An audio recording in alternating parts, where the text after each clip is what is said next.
We want justice. Climate justice. We want justice. Climate justice.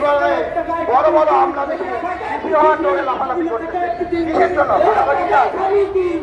গণতান্ত্রিক ব্যবস্থায় এই ভাগাভাগি অন্যায় ভেসে যায়, জলবায়ু সুবিধা চাই। হ্যাঁ, জলবায়ু সুবিধা চাই। ভাগাভাগি নিব। আমি বললাম না আপনার সাথে রাজনীতিবিদ, আমরা আমাদের সমস্যা কি ছিল সেই কথার উত্তর দিতে হবে। আমি এই কারণে প্ল্যাটফর্মে দাঁড়িয়েছি। কেন নৈতিক শক্তি পাচ্ছে না, কেন আজকে তারা জনগণের পাশে দাঁড়াতে পারছে না, থানাগুলো বন্ধ কেন, নৈতিক শক্তি নাই না? এই কোশ্চেনটা করতে চাই। কোশ্চেনটা আমাদের সকলের।